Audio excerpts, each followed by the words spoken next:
Hello everyone, my name is Pradeep. I welcome you all in this learning session from Sun Valley School. बेटा आज के इस session में हम Navodaya entrance examination को देखते हुए मैथ्स की तैयारी, मैथ सेक्शन को काउंटर करने के लिए बेसिक लेवल के कुछ क्वेश्चंस को सॉल्व करेंगे। ध्यान दीजिए, today we are going to discuss top 20 questions. वो टॉप 20 क्वेश्चंस में मतलब पूरा ओवरऑल टॉप 20 नहीं है, that is a basic level. अगर ये बेसिक लेवल के मैथ्स के क्वेश्चन अगर आप कर पाएंगे तभी इससे अप लेवल का या इससे थोड़ा सा हायर लेवल का आप मैथ सॉल्व कर पाएंगे। तो जरूरी है कि इस वीडियोस के इस सभी क्वेश्चंस को आप अच्छे तरीके से समझें, इस वीडियोस को देखें अंत तक और हर क्वेश्चंस को आप अच्छी तरह से समझें। कहीं पे भी अगर आपको लगता है कुछ डाउट रहता है तो आप कमेंट करके आप पूछ भी सकते हैं। अदरवाइज हमारा जो व्हाट्सएप नंबर है इस चैनल पे मेंशन है, you can WhatsApp. One more thing before proceeding ahead, one thing I would like to inform you all.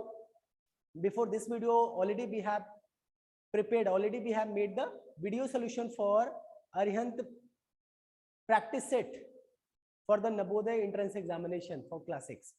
So Navodaya entrance examination को देखते हुए उसकी तैयारी करने के लिए जो बच्चे अरिहंत पब्लिकेशन का प्रैक्टिस सेट खरीद के रखे हैं, प्रैक्टिस सेट नंबर 1 से लेकर 20 तक के सारे मैथ्स के सारे क्वेश्चंस को 1 बाय 1 हम लोगों ने डिस्कस किया है, समझाया है। आप प्रत्येक प्रैक्टिस सेट के वीडियो सॉल्यूशंस को पाने के लिए इसी वीडियो के डिस्क्रिप्शन एरिया में जाकर के उस पर्टिकुलर प्रैक्टिस सेट पे क्लिक करें, आपको उस पर्टिकुलर प्रैक्टिस सेट के मैथ्स के क्वेश्चन के वीडियो सॉल्यूशन आपको मिल जाएंगे। फिलहाल आज की क्लास में हम, जैसा हमने कहा कि बेसिक लेवल का टॉप 20 क्वेश्चंस। बेसिक लेवल मतलब देखिए टोटल तो नंबर ऑफ क्वेश्चंस कितने आते हैं, टोटल नंबर ऑफ क्वेश्चंस 20 ही आएंगे। पहले 25 आता था बट नाउ 20 क्वेश्चंस मैथ्स के आते हैं। अब उस आउट ऑफ 20 4-5 क्वेश्चन तो डिफिकल्ट हो सकते हैं, नो डाउट वो डिफिकल्ट मिल जाएंगे और वही क्वेश्चन कहीं ना कहीं आपका सिलेक्शन तय करेगा। लेकिन जो बाकी के 15 क्वेश्चन रहेंगे ना वो इतने आसान होंगे, इतने मतलब वो जिस तरह के क्वेश्चन मैं डिस्कस करने जा रहा हूँ लगभग इसी तरह के ही होंगे। और जो ये आज के 20 क्वेश्चंस हम यहाँ पे डिस्कस करने जा रहे हैं, 20 क्वेश्चंस आर दीस।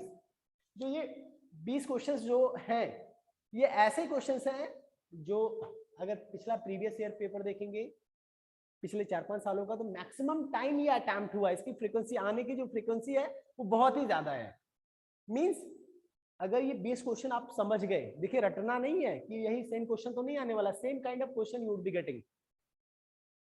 ये 100% है कि out of these 20 questions at least 5 to 10 questions you would be getting. 10 तो ज्यादा हो गया लेकिन कहीं 10 भी हो सकता है, बट 5 क्वेश्चंस ही मान के चलें out of these 20 questions 5 questions आपको मिलेंगे। लेकिन जरूरी है समझना, क्योंकि अगर आप रट लेंगे कि सर ने यहाँ पे ऐसे डिवाइड किया था, ऐसे मल्टीप्लाई किया था, तब नहीं कर पाएंगे। आपको मैं किसी भी संख्या को डिवाइड कर रहा हूँ या मल्टीप्लाई कर रहा हूँ तो क्यों कर रहा हूँ, अगर आपको वो जरूरत, आप जब एग्जामिनेशन में आपको भी वही जरूरत लगे तो फिर आप डिवाइड या मल्टीप्लाई करें, नहीं तो मत करें। ये नहीं किया, सर ने किया था तो हम भी कर रहे हैं, ऐसा नहीं करना है। फिलहाल हम लोग एक एक करके क्वेश्चंस को सॉल्व करेंगे, आपको बीच बीच में समझाते भी रहेंगे। तो first question of this series is, एक वस्तु को 900 रुपए में खरीद कर 180 रुपए लाभ लेकर एक दुकानदार को बेच दिया गया तो उसे कितना प्रतिशत लाभ हुआ। द क्वेश्चन इज, एक वस्तु को 900 रुपए में खरीद कर, यानी 900 रुपए में खरीदा गया और 180 रुपए लाभ, यानी 900 रुपए में 180 रुपया लाभ मिला, यानी 900 रुपए से ज्यादा कितने का बेचा, 900 प्लस 180 लिख दीजिए, कितने में बेचा, 1080। ये 1080 कैसे आया, 900 रुपए का तो खरीदा था, 180 रुपए लाभ मिला, यानी जो कॉस्ट प्राइस है और लाभ 1080 में बेचेगा तभी तो पता चलेगा, तभी तो 180 का लाभ हुआ। तो यानी लाभ जो हुआ 180 रुपए का, ये लाभ आखिर किस पे हुआ, 1080 पे या 900। लाभ या हानि हमेशा ऐसा तो है नहीं कि हमने सामान लाया 5 रुपए पे तो 5 रुपए से अगर कम का बेचेंगे तो हमारा नुकसान है, 5 रुपए से ज्यादा का बेचेंगे तो हमारा लाभ है। तो कहीं ना कहीं हमारा लाभ या हानि किस पे कैलकुलेट होता है, जिसपे हम जो अमाउंट जो हम खरीद के लाते हैं, यानी हमारा कॉस्ट प्राइस। तो हमारा कॉस्ट प्राइस क्या है, 900 रुपीज। कितना लाभ हुआ, 180 रुपीज। पूछा जा रहा है ये 180 रुपीज कितना परसेंटेज है, तो उसे कितना प्रतिशत लाभ हुआ, यानी 180 रुपए ही लाभ हुआ था, इसको परसेंटेज में केवल आपको फाइंड आउट करना है। देखते हैं, आपको पता है सीपी इज 900 और जो प्रॉफिट है कितना है 180 रुपीज। अब आपको पूछा गया है कि जो प्रॉफिट है 180 रुपीज जो प्रॉफिट हुआ ये कितना परसेंट लाभ है, परसेंट में पूछा गया है। मैंने कई बार बताया कि जो कॉस्ट प्राइस है उसी पे ही लॉस या प्रॉफिट होगा। तो 900 रुपीज पे कितने का प्रॉफिट हो रहा है 180, आपको परसेंटेज में निकालना है, यानी 180 जो है 900 में का कितना पार्ट है, कितना परसेंटेज है। तो परसेंटेज में के लिए आपको 100 से मल्टीप्लाई कर देना है। क्या होगा फिर, इस जीरो से ये जीरो कैंसिल, ये जीरो से ये जीरो कैंसिल, 9 2 जा 18, यानी कितना हो गया 20। तो जो आंसर आएगा वो क्या होगा 20% प्रॉफिट। तो what is the answer of this question is 20%। ध्यान दे, इसमें डायरेक्टली आपको नहीं करना है, क्वेश्चन समझना है कि आखिर ये मैंने क्यों किया, 100 से यहाँ पे मल्टीप्लाई क्यों किया, क्योंकि मुझे परसेंटेज में चेंज करना था। आखिर 180 जो लाभ हुआ वो किस पे लाभ हुआ, कॉस्ट प्राइस पे। इस वजह से कॉस्ट प्राइस जब हमें पार्ट निकालना है, उसका प्रतिशत निकालना है, तो जितना भी आपका मान लीजिए अगर मैं पूछूं अभी 6 है वो 200 का कितना परसेंट है, तो 200 यानी 6 का 200, इसको परसेंटेज पूछ रहा है तो 100 से मल्टीप्लाई कर दे, यानी 6 200 का कितना परसेंट है, तो 6 को 200 का 200 में से 6 ही पार्ट हो तो हुआ, परसेंटेज पूछा जा रहा है तो परसेंटेज आपका 100 से मल्टीप्लाई कर दीजिए। फिलहाल ये बाहर की चीजें हैं, इसको आप कंफ्यूज मत होइएगा इसको लेकर के। फिलहाल the first answer for the first question is 20%। The next question of this series is 5 घंटे 3 4 5 6 और 8 मिनट के अंतर से बजाए जाते हैं। यदि ये घंटे दोपहर को 12 बजे एक साथ बजे हों तो फिर एक साथ कितनी देर बाद बजेंगे। 5 घंटे 3 4 5 6 और 8 मिनट के अंतर से बजाए जाते हैं। यदि ये एक घंटे दोपहर को 12 बजे एक साथ बजे हों तो फिर एक साथ कितनी देर बजेंगे। बेटा ये इस तरह के क्वेश्चंस लगभग 4 में से 2 बार तो आए हैं। 50% रेशियो है कि ये एग्जामिनेशन 100%, ये इस तरह का क्वेश्चन 100% आता है। लेकिन बहुत सारे बच्चे कंफ्यूज रहते हैं, वो सोचते हैं कोई घंटी है जो 3 मिनट बाद फिर 4 मिनट बाद फिर 5 मिनट बाद बजती है। ऐसा नहीं है, यहाँ पे साफ साफ लिखा है 5 घंटे, यानी 5 घंटियां हैं। कितनी घंटियां हैं 5 घंटियां। ये घंटी है, दूसरी ये घंटी, घंटी को घंटी की तरह बनाते हैं, ज्यादा समझ में रहेगा। बना तो नहीं पाऊंगा, बहुत बढ़िया, चलो ठीक है।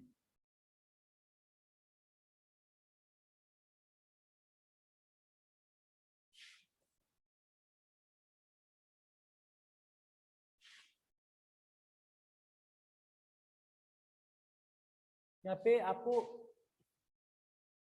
चलिए ठीक है, 1 घंटी और बना लेते हैं, कहीं पे इधर ही बना ले। लेट्स से कि देयर इज 5 बेल, पहला बेल ये, दूसरा तीसरा चौथा पांचवा, 5 बेल है। ये हर 3 मिनट बाद, हर 3 मिनट बाद बजती है, 3 मिनट बाद। ये हर 4 मिनट बाद एक टन से आवाज आती है। ये हर 5 मिनट बाद,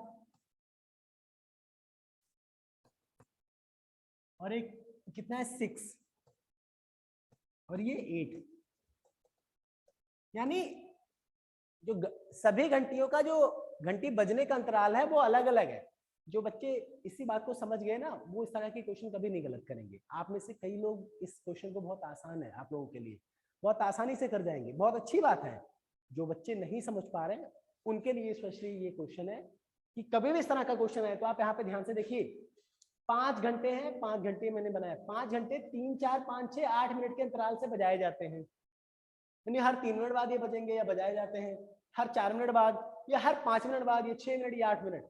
उसके बाद क्या बोला गया, यदि ये घंटे दोपहर को 12 बजे एक साथ बजे हों, यानी दोपहर को 12 बजे, दोपहर को 12 बजे एक साथ बजे हों,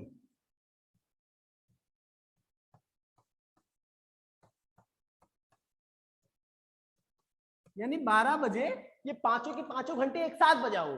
10 मतलब जो घंटी का साउंड है वो 12 बजे एग्जैक्टली 12 बजे पांचों घंटियां एक साथ बजती हैं। तब 12 बजे के बाद ये कितने बजे बजेगा? 12:03, फिर 12:06, हर 3 मिनट बाद ये बजेगा ना। 12:03, 12:06, 12:09, 12:12, 12:15, ऐसे हर 3 मिनट बाद ये बजता रहेगा। ये 12 बजे पहले बजा था तो 12 फिर 4 मिनट बाद ही बजता है ना, तो 12:04, फिर 12:08 पे बजेगा, फिर 12:12 पे, 12:16 पे, कई सारी चीजें इसी तरह। ये हर 5 मिनट बाद इसका अंतराल है। अगर ये 12 बजे ये भी एक साथ बजा था ना, तो 12 बजे ये भी बजा था, तो नेक्स्ट टाइम कितने बजे बजेगा? 12:05, फिर 12:10, 12:10, और फिर उसके बाद 12:15, 12:20 है नहीं, हर 5 मिनट बाद इसका अंतराल रहेगा। द नेक्स्ट वन, इसका जो अंतराल है 6 मिनट है, यानी 12 बजे अगर बजता है तो सीधा 6 मिनट बाद बजेगा। 12:06, 12:12, 12:18, 12:24 like this. And the last one, इसका जो टाइमिंग है, इसका जो घंटी बजने का जो अंतराल है दैट इज 8 मिनट, यानी 12 बजे अगर ये बजता है तो उसके बाद सीधा 8 मिनट बाद बजेगा। 12:08, 12:16, 12:08 के बाद 8 मिनट कब होगा? 12:16, 12:16, तो 12:16 के बाद फिर 8 मिनट और जोड़ लीजिए, 12:24। यानी कहीं ना कहीं आपका ये कॉन्सेप्ट क्लियर होना चाहिए कि ये क्वेश्चन आखिर कह क्या रहा है। मैं अभी तक क्वेश्चन की बात कर रहा हूं, आंसर तो अब बताता हूं। क्वेश्चन क्या पूछा गया है, तो फिर एक साथ आखिर वो टाइमिंग क्या होगी जब ये सारी घंटियां एक साथ बजे। जैसे 12 बजे एक साथ बजी थी, तो इसी तरह कितने बजे ये 5 की पांचों घंटियां एक साथ फिर से बजेंगी। तो इसके लिए आप सभी को बताया गया था, ये देखिए, ये 12, 3, 3 दूनी 6, फिर 3 त्रिका 9, 3 चौक 12, 3 पची 15, यानी 12:03, 12:06, 12:09, 4 दूनी 8, 4 तीन 12, 4 चौक 16, 4 2 Z, 4 3 Z 12, 4 4 Z 16, जैसे भी आप लोग टेबल लर्न करते हो। तो यानी कहीं ना कहीं इसका रेशियो, इसका जो अंतराल है वो पता चल जा रहा है, इसका भी अंतराल पता चल जा रहा है। ऐसा कौन सा है, मतलब इसका जो मल्टीपल है एलसीएम आप सबको बताया गया होगा। यानी इन पांचों जो मिनट है, ये 3 मिनट, 4 मिनट, 5 मिनट, 6, 8, इन पांचों का जो कॉमन मल्टीपल क्या होगा, इनमें ऐसा कौन सा टेबल है जो एग्जैक्टली सेम कॉमन होगा, जो लोएस्ट कॉमन मल्टीपल होगा, वही से उसी समय ये दोबारा फिर से घंटी बजेगी एक साथ। तो जरा 3, 4, 5, 6 दोनों का हम लोग निकालते हैं, एलसीएम निकालते हैं।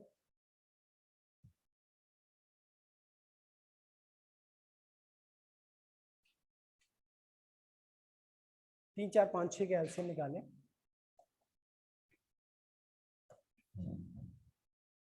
3, 4, 5, 6 और 8। फिलहाल एलसीएम के लिए मैं आपको एक ट्रिक बता दे रहा हूं।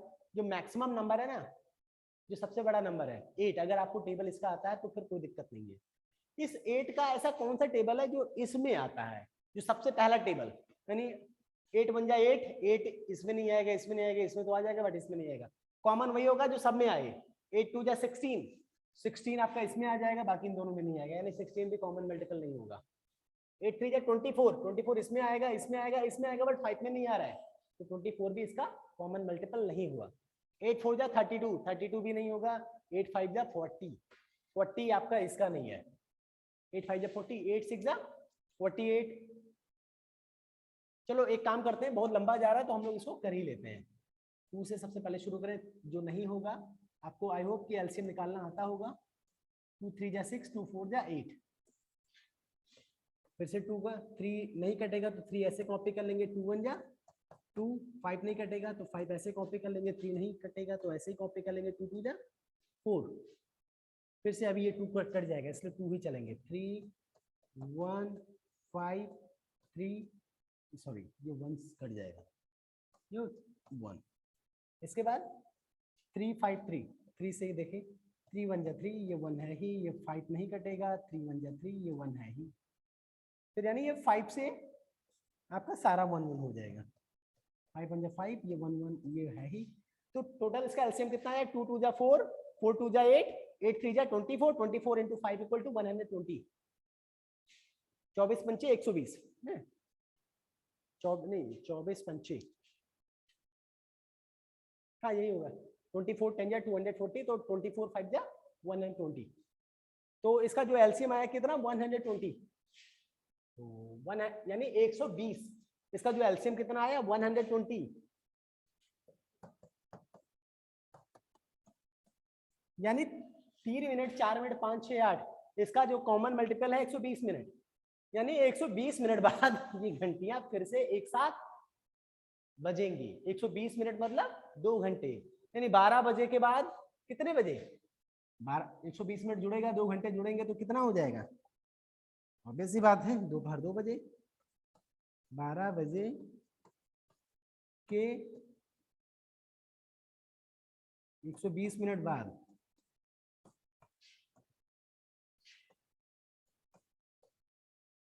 ये पांचों घंटियां, ये सारी पांचों घंटियां एक साथ बजेंगी। ध्यान दीजिए पांचों घंटियां, पांचों घंटियों का एलसीएम निकाला है ना, तो पांचों घंटियों का कॉमन एक साथ बजेंगी।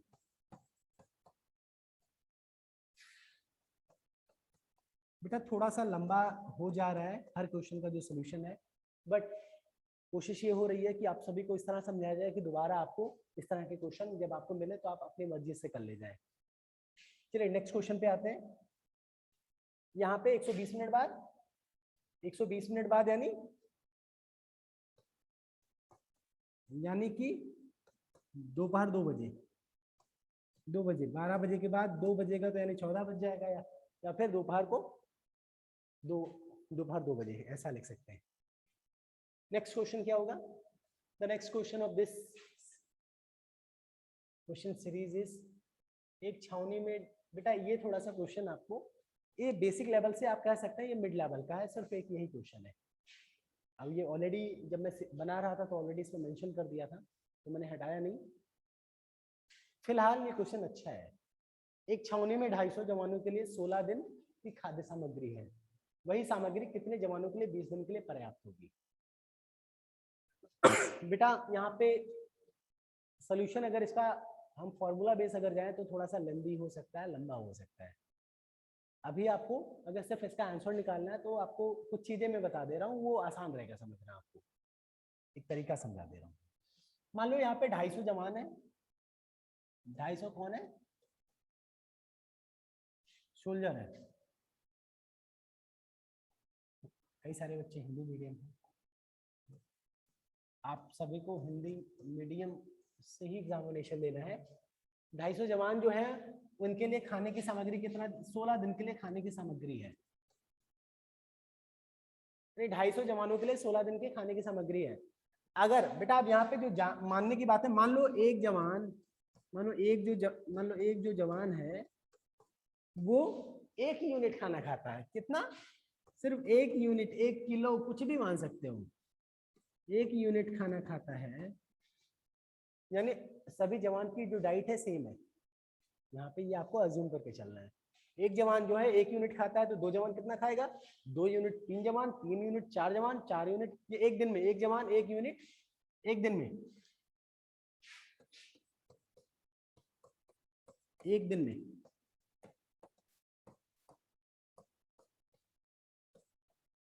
एक जवान जो है 1 यूनिट एक दिन में खाता है, तो 5 जवान कितना खाएंगे, 5 यूनिट एक दिन में खाएंगे।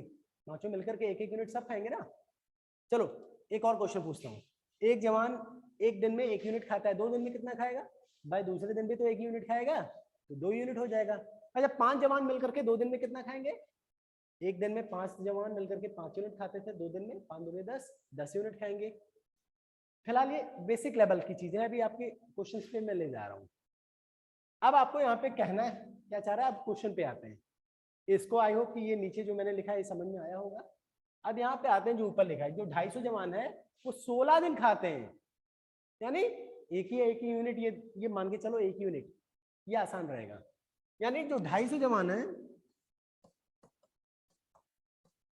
250 जवान कितना खाएंगे, 250 यूनिट, कितना, एक दिन में, ये तो हुआ।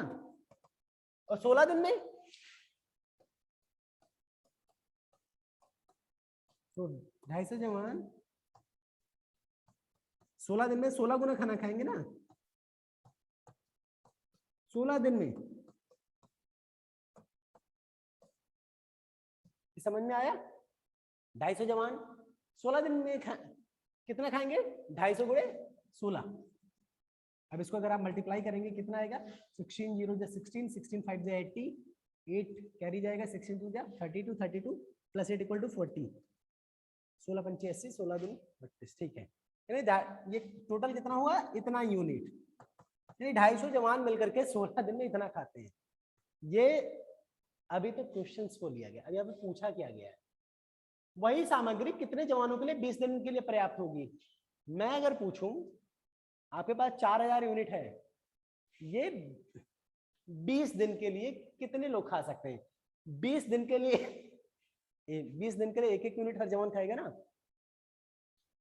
अब कितने, अब यहाँ पे लेट्स से कि चलिए डायरेक्टली मैं आंसर ना ला करके मैं आपको यहीं से फिलहाल लेके आता हूँ। 250 जवान मैंने यहाँ पे क्वेश्चन किया था, मान लीजिए 5 जवान जो थे ये 5 यूनिट खाते थे 1 into 5 इन 1 डे। ठीक है, 5 जवान 5 into 5 इन 5 डेज, 5 दिन में कितना खाते थे? 25 यूनिट। मान लो 25 यूनिट खाना है, तो ये अगर मैं पूछूं ये 25 यूनिट खाना अगर 10 दिन खिलाना हो, 10 दिन ना खिलाना हो, मान लीजिए आपको 25 दिन खिलाना हो, 25 दिन खिलाना हो तो कितने लोग खाएंगे? तो ऑब्वियस सी बात है 25 दिन खिलाना है तो 25 यूनिट है, तो यानी हर एक ही जवान तो खाएगा 25 दिन, हर दिन एक यूनिट खाएगा। लेकिन आता कैसे है 1? ये जो जवान है आप पे 25 यूनिट है, कितने दिन खाना है, खिलाना है? 25 दिन।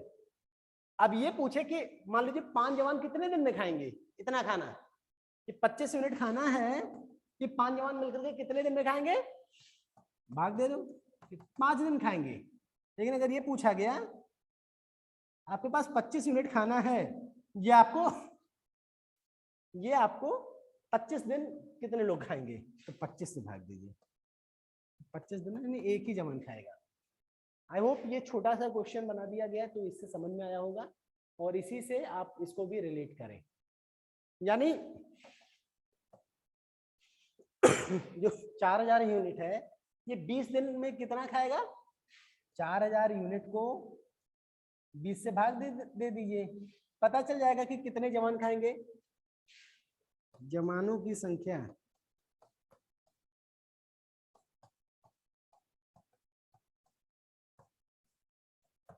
इतना बराबर इतना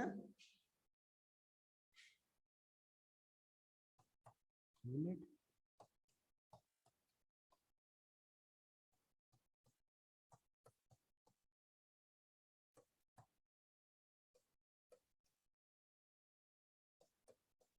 बीस दिन में खाएंगे।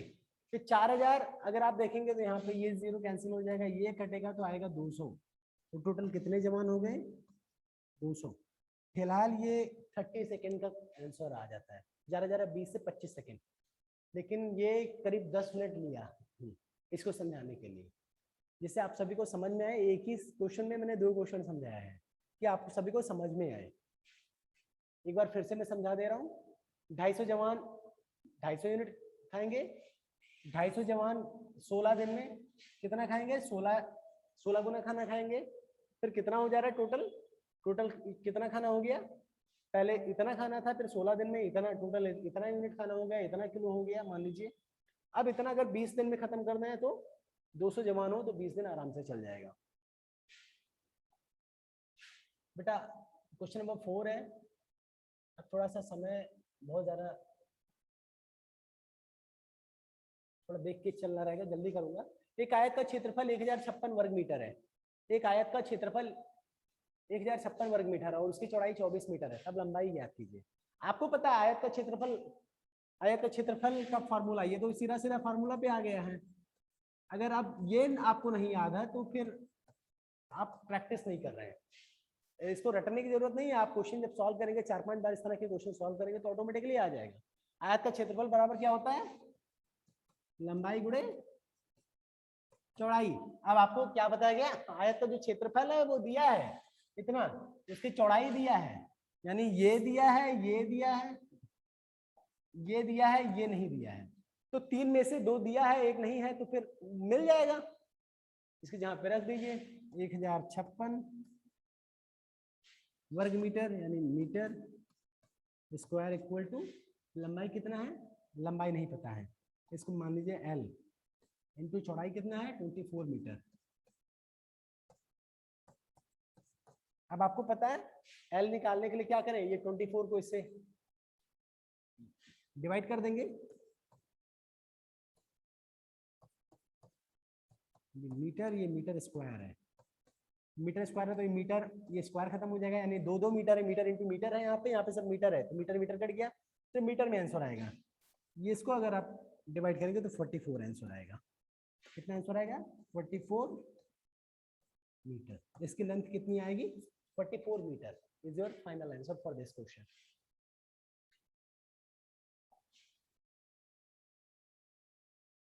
उस वर्ग का क्षेत्रफल ज्ञात कीजिए जिसकी भुजा की लंबाई 2। ये भी बिल्कुल, ये तो और आसान है। वर्ग का क्षेत्रफल, अभी आयत का क्षेत्रफल था, वर्ग का क्षेत्रफल दोनों, इसका लंबाई चौड़ाई तो सब सेम होता है ना, लेंथ इनटू ब्रेड्थ, यही तो होता है किसी भी वर्ग का या फिर स्क्वायर का या रेक्टेंगल का आपको एरिया निकालना हो। तो वर्ग जब आपका सारी भुजाएं सेम होती है, चलो मैं इसको समझा दे रहा हूँ, ड्रॉ कर दे रहा हूँ। मान लीजिए कलर दूसरा लेना पड़ेगा, यहाँ पे ये वर्ग है, मान लीजिए ये वर्ग है और जिसकी भुजा की लंबाई कितनी है 2.6 मीटर, सेंटीमीटर है, मीटर में। बेटा वर्ग का मतलब all the sides are equal, यही तो प्रॉपर्टीज होता है ना स्क्वायर का, कि सभी जो भुजाएं हैं बराबर है, यानी 2.6 सेंटीमीटर ये है तो ये भी 2.6 ही है, यानी इसका लंबाई हो या चौड़ाई हो सब बराबर है। और आपको पता है क्षेत्रफल निकालने के लिए लंबाई गुणे चौड़ाई, यानी यही सेम भुजा है एक तरीके से, वही भुजा और यही भुजा सेम रहता है तो भुजा स्क्वायर भी बोल सकते हैं, लंबाई गुणे चौड़ाई भी आप लिख दे, कोई दिक्कत नहीं है। यानी इसका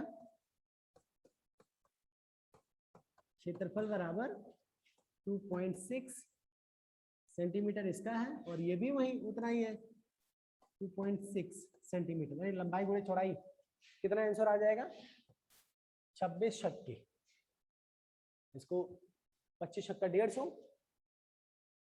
25 छक्का 150 और 26 जब रहेगा तो कितना हो जाएगा 151, नहीं 178, थोड़ा सा कंफ्यूजन हो रही है, मैं जल्दी से ऐसे ही सॉल्व कर दे रहा हूँ।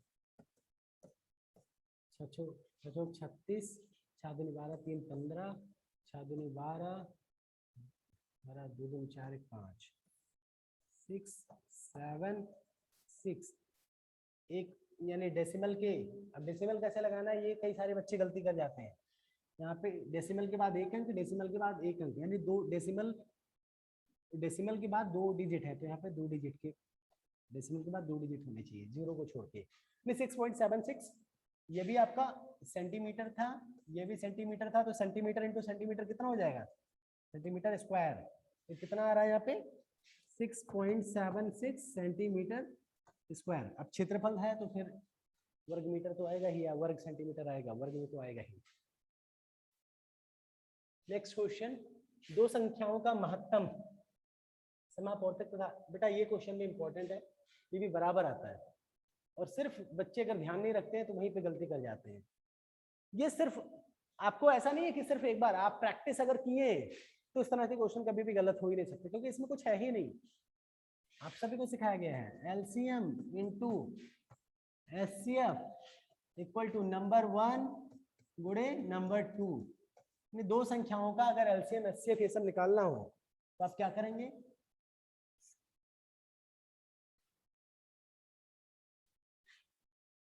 एलसीएम इंटू एचसीएफ, यानी एलसीएम गुणे एचसीएफ बराबर नंबर 1 गुणे नंबर 2।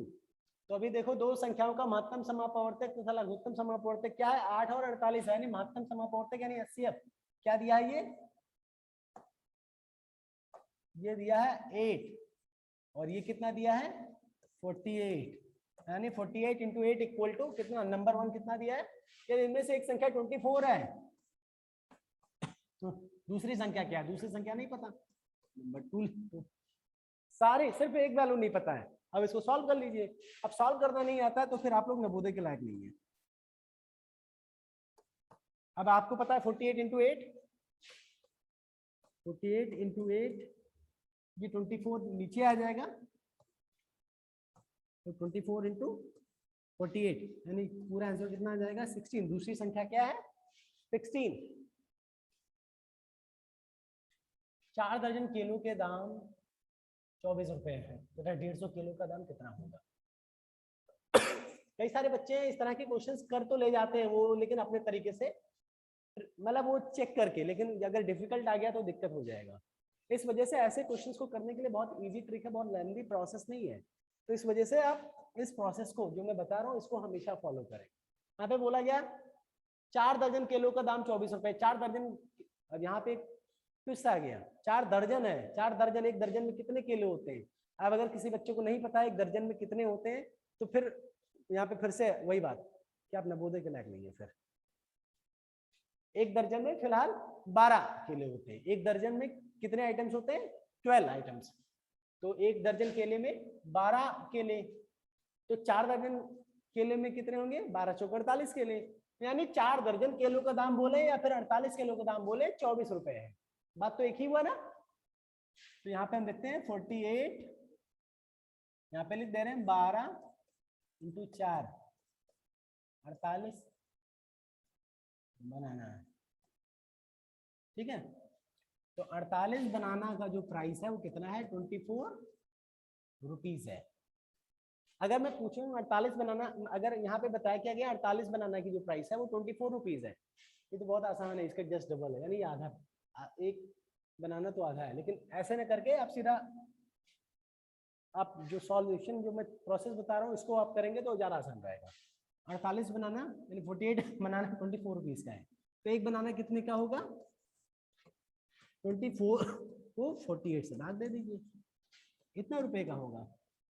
इसको जब आप सॉल्व करेंगे तो क्या आएगा 1/2, 1/2 आएगा। कैसे 24 सेकंड में 24, 24 2 ना 48, 1/2, यानी एक बनाना की प्राइस क्या हुआ 1/2 रुपए, यानी आधा 50 पैसे, 1/2 रुपए फिलहाल आया है। यहाँ पे एक बनाना की प्राइस आया है, इसको आपको ध्यान रखना है।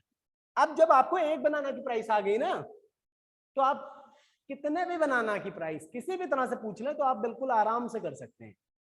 क्या पूछा गया 150 किलो का दाम, अब एक बनाना का ये है तो 150 किलो का, एक बनाना अगर ये है तो 150 को 150 से मल्टीप्लाई कर दो, इसको भी 150 से मल्टीप्लाई कर दो, 1/2 भाई। अगर एक बनाना के बजाय 2 बनाना करोगे तो 1 गुणे 2 बराबर 2, यहाँ पे इसका भी दूना दाम लगेगा ना, लेकिन यहाँ पे 150 के लिए ज्यादा ले रहे हैं, यानी एक बनाना के बजाय 150 बनाना ले रहे हैं, यानी 150 गुना बढ़ जा रहा है। तो इसको 150 से मल्टीप्लाई किया तो पैसा भी तो उतना ही उसी रेशियो में बढ़ेगा, तो इतना पैसा भी बढ़ जाएगा। तो कितना आ जाएगा 150 बनाने का दाम कितना आ जाएगा 2, ये 75 कटेगा, तो कितना 75 इंटू 1 इक्वल टू 75 रुपीज। कितना पैसा आएगा, कितना रुपया आएगा 150 बनाने की जो कॉस्ट होगी वो कितना होगा 75 रुपीज। ये साधारण ब्याज वाला, ये भी क्वेश्चन आपका देखो बेटा, साधारण ब्याज से तो एक क्वेश्चन आना ही है, 100% आना है। बात है कि आप थोड़ा सा डिफिकल्ट लेवल का आ जाए या फिर मिड लेवल का आ जाए या फिर इजी लेवल का आ जाए। हमेशा वैसे होता क्या है मिड लेवल या बेसिक लेवल का आता है, तो अभी ये बेसिक लेवल का क्वेश्चन मैं इसको समझा रहा हूँ। आना है 100%, ऐसा नहीं है कि आपका सिंपल इंटरेस्ट से क्वेश्चन ना आए। कोई भी साल ऐसा नहीं गया है कि सिंपल इंटरेस्ट से क्वेश्चन ना आया हो, ऐसा हुआ हो। परसेंटेज आना ही है, परसेंटेज से क्वेश्चन हर साल आता है, आपका सिंपल इंटरेस्ट से हर साल आता है। तीसरा आपका वर्क एंड टाइम से हर साल आता है, जो भी मैंने रुपए में बताया कि इतना, अभी जो मैंने बताया 4 दर्जन केलों के दाम इतना, तो फिर 150 किलो के दाम, इस तरह के क्वेश्चन हर साल आते हैं। आप सबको प्रिपेयर रहना है। कोई धन 5 वर्षों में साधारण वार्षिक ब्याज की दर से 2 गुना हो जाता है, ध्यान दीजिए, यहाँ पे धन नहीं बताएगा कितना है, बस ये बताएगा कोई धन है वो दोगुना हो जाता है। बेटा जब धन पता होता तो फिर कोई बात ही नहीं, लेकिन पता नहीं है तो हमें मानना पड़ेगा। अच्छा माने क्यों, बात यहाँ पे कई बार फंसती है कि हम कब माने कब ना माने। बेटा जब हमें जरूरत हो, मुझे लगे कि इसका आंसर निकालने में जो इसका फॉर्मूला है, अब सिंपल इंटरेस्ट निकालने के लिए आपको एसआई का अगर फॉर्मूला अगर आपने नहीं याद किया है, तो याद क्या करना है, आपने अगर सॉल्व नहीं किया है, कई बार प्रैक्टिस नहीं किया, तो याद करेंगे तो भूल भी जाएंगे। अगर आपने एसआई का फॉर्मूला नहीं रखा है, एक ही फॉर्मूला आपको लर्न करना है, simple interest SI equal to P R T into कहने की जरूरत नहीं है, पी आर टी अपॉन 100, बस यही आपको ध्यान रखना है। Simple interest equal to P R T upon 100, बस इतना ध्यान रखना है। अब उसके बाद जो भी हो, आप एसआई अगर दिया है, टाइम निकालना है, तो आप इसको इधर ले आओ, इसको ऊपर लेते आओ। पता लगा कई बार टाइम दिया रहता है, इंटरेस्ट नहीं दिया रहता, रेट नहीं दिया रहता, तो पी और टी दिया है, पीटी आप नीचे लाइए, उसको ऊपर कर लीजिए। कई बार आपको सिंपल इंटरेस्ट नहीं दिया है, पी आर टी तीनों दिया है, पी मतलब प्रिंसिपल अमाउंट यानी मूलधन दिया है, आर मतलब रेट यानी उसका जो ब्याज की दर है वो दिया है, टी मतलब टाइम दिया है, तो आप उसी तरह से सिंपल इंटरेस्ट ऐसे निकाल लेंगे। तो इसी में आपको हेर फेर करना है नहीं, आपको किससे मल्टी मतलब इसी फॉर्मूला से आप दूसरा फॉर्मूला कुछ भी ड्राइव कर लें। फिलहाल अभी क्या दिया गया, कोई धन, अब धन नहीं, अब इसमें मुझे पी जो है वो नहीं पता, निकालना कितना है, मुझे दर निकालना, आर निकालना है, जबकि आर तब निकलेगा जब टी भी हो, एस आई भी हो, पी भी हो, तभी तो निकलेगा। तो जरा देखते हैं टी है या नहीं। टी दिया है कितना, 5 वर्ष, ठीक है, चलो आर तो निकालना ही है। पी कहाँ पे, पी क्या दिया है, कोई धन, पी का मतलब कोई धन दिया है, यहाँ पे मेंशन नहीं किया है, यहाँ पे कोई धन लिखा है, अब ये नहीं पता है ये पी है।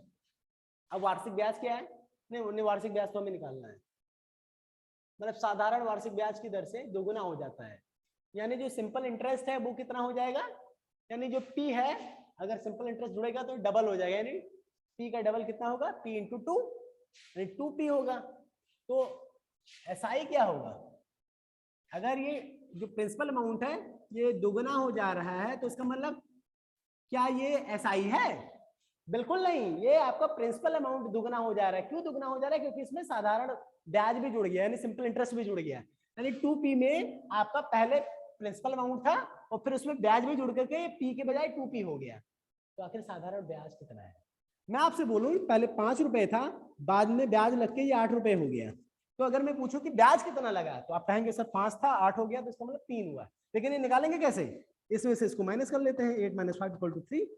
तो ठीक इसी तरीके से आपको यहाँ पे भी सिंपल इंटरेस्ट कितना है ये जानने के लिए आप 2p माइनस जो जितना हुआ सिंपल इंटरेस्ट मिलाकर के टोटल दुगना हो गया ना, 2p हो गया, पहले कितना था, p था, तो सिंपल इंटरेस्ट कितना आया, p ही आया, यानी सिंपल इंटरेस्ट भी आपका कितना आया, p ही आया, और इसको यानी p मतलब प्रिंसिपल अमाउंट ही आया, यही तो है। अब इसको x मान ले या p मान ले, आपके ऊपर है, मैंने यहाँ पे p से ही मान के चला है, वर्बली आपको x बोला था। फिलहाल अब क्वेश्चन आपको समझाते हैं कैसे करना है इसको। आपको इसको ध्यान रखना है, SI equal to PRT upon 100, sorry. तो अब यहाँ पे माना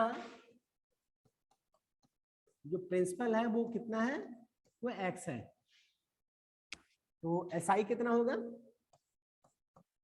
SI कितना होगा, SI डबल हो जाता है ना, तो ये x था तो डबल कितना होगा, 2x हो जाएगा, और 2x में से x माइनस करेंगे तभी तो SI पता चलेगा, तो SI कितना हो गया x। अगर आप p माने होते तो 2p होता, 2p में से ये p माइनस होता तो p आता, अब यहाँ पे x मान दिया गया है। रेट आपको निकालना है, t आपको दिया है, t कितना दिया है, 5 वर्ष।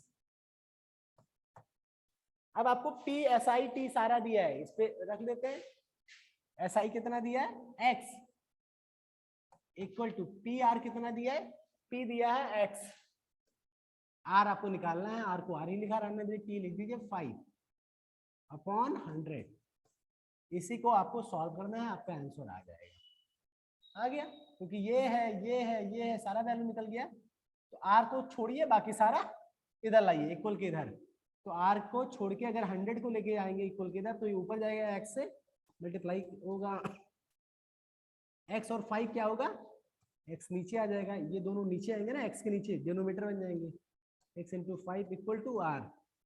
अब आप देखिए x से कैंसिल हो गया, 5 इंटू 20, यानी ये कितना हो गया, रेट कितना आया 20%। रेट ऑफ इंटरेस्ट कितना आया आपका 20%। 20% is your answer for this question. Question number 9, एक विद्यालय में 70% लड़के हैं, यदि लड़कियों की संख्या 756 हो तो लड़कों की संख्या कितनी है। अब इससे आसान क्या हो सकता है, ये सिर्फ परसेंटेज का सबसे बेसिक लेवल का क्वेश्चन है। यहाँ पे टोटल बताया गया कि एक विद्यालय में 70% लड़के हैं, तो लड़कियां कितनी परसेंट है, ऊपर जो दिया गया उसके हिसाब से 70% लड़के हैं, तो लड़कियां कितनी हैं, लड़कियों की संख्या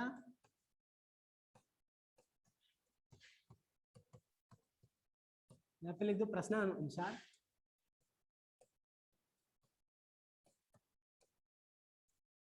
प्रश्नानुसार लड़कियों की संख्या कितना है 30%। और एक चीज दिया है, लड़कियों की संख्या 756 दिया है, यानी 30% जो है वो कितना है, लड़कियों की संख्या यहाँ पे कितना दिया 756। यहाँ पे इससे ये बता दे रहा है कि एक विद्यालय में कितने परसेंट लड़के हैं, यहाँ पे परसेंट में बता रहा है कि 70% लड़के हैं, तो बाकी लड़कियां क्या होंगी, ऑब्वियस सी बात है कि वो गर्ल्स ही होंगी, यानी 30% लड़कियां हैं। तो इससे तो परसेंटेज में अगर बात करें तो 70% लड़के 30% लड़कियां। लेकिन अगर नंबर में बात करें तो यहाँ पे लड़कियों की संख्या कितना दिया है 756, लेकिन 756 कौन है 30% ही तो है, तो यानी 30% क्या है 30% इज इक्वल टू 756, यही तो दिया है। तो लड़कों की संख्या कितनी है पूछा गया, तो 30% मतलब ये है, तो ये 30 है, तो ये 30% है, तो इसी का 70% निकाले तो पता चल जाएगा। तो बेटा आपको फिर वही बात, 30% इक्वल टू इतना, तो 1% कितना होगा, तो 1% इक्वल टू हमेशा 1% निकाल लिया करो। 30% आपका ये है, 30% आपका 756 है, तो 1% कितना होगा 756 को आप 30 से भाग दे दीजिए, ये तो होगा। मान लीजिए आपसे पूछे 70% बॉयज की संख्या है ना, तो इसको 70 कर दो, तो 70% कितना होगा 756 गुणे 70, ये इसको 70 से मल्टीप्लाई करेंगे, तो इसको भी तो 70 से करना पड़ेगा, कितना हो जाएगा 30, ये 0 0 कैंसिल, इसकी बारी आई 3 2 जा 6, 3 5 जा 15, 3 2 जा 6, 252 गुणे 7, 252 गुणे 7 कितना होगा 7 दूनी 14, 7 5 35 36, 7 दूनी 14 3 17, कितना आंसर आएगा 1764, यानी 70% कितना हुआ 1764 लड़के। अब जरा देख लेते हैं 1764 और टोटल कितने लड़के हो गए 1764। पूछे फिलहाल टोटल विद्यार्थियों की संख्या नहीं पूछा गया है, सिर्फ लड़कों की संख्या पूछा गया था, तो ये लड़कों की संख्या है। क्वेश्चन नंबर 10 को हम लोग डिस्कस करते हैं।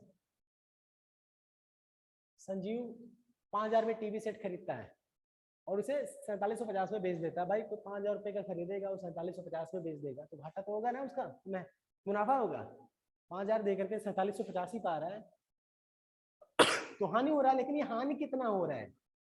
अब लाभ हानि का अभी आप सभी को अगर ध्यान हो, 5-6 क्वेश्चन पहले मैंने बताया था कि लाभ या हानि किस पे होता है, हमें कैसे पता चला कि ये लाभ है या हानि है, ये कितने में लाया इसके ऊपर डिपेंड करता है। अगर 4750 का लाया होता तब थोड़ा हानि होता, लाया कितने का था 5000 का, इसी वजह से इसका हानि हुआ। मुझे पता किससे चल रहा है कि आखिर हानि हुआ है, ये 4750 में बेचा, तो ये फायदा है या नुकसान है, किससे किसकी वजह से पता चल रहा है, इस 5000 से। यानी कैलकुलेट हम इस पे परसेंटेज इस पे देखेंगे, इस पे कितना, इसका कितना परसेंट हानि हुआ या लाभ हुआ। तो हानि हुआ है, कितना हानि हुआ है 5000 में से 4750 में बेचा तो 250 रुपए, 250 रुपए का हानि हुआ। तो 250 रुपए का हानि हुआ किस पे, जितने में खरीदा था उस पे ना, तो 5000 का खरीदा था, तो 250 भागे 5000। अगर परसेंटेज निकालना है 100 से मल्टीप्लाई कर दो, ये 0 कैंसिल, ये 0 कैंसिल, ये 0 कैंसिल, 55 25, कितना आंसर हुआ 5% इसका हानि हुआ। आसान है। 90 किलोमीटर प्रति घंटे। बेटा दूरी बटा चाल, दूरी और चाल से भी क्वेश्चन आता है, हर एग्जाम में आता है। मैंने इस सीरीज में लगभग मतलब कह सकते हैं टॉपिक से क्वेश्चंस कवर करने की कोशिश किया है। जो सबसे इजीएस्ट क्वेश्चन है यानी जो बेसिक लेवल का क्वेश्चन है उसको लेकर के शुरू किया है। जैसे आपको इसको समझना है, इसके बाद भी एक 20 क्वेश्चन का और एक सीरीज आएगा जो मिड लेवल का रहेगा, जिसमें हो सकता है कि इस तरह के क्वेश्चन थोड़ा सा उसमें रिपीटेड भी हो। मैं 20 के बजाय 25 बना लूंगा जिससे आपका थोड़ा सा रिवीजन भी हो जाए। तो 90 किलोमीटर प्रति घंटे की चाल से जा रही 75 मीटर लंबी रेलगाड़ी एक बिजली के खंभे को कितनी देर में पार कर लेगी? यहाँ पे जस्ट वेट,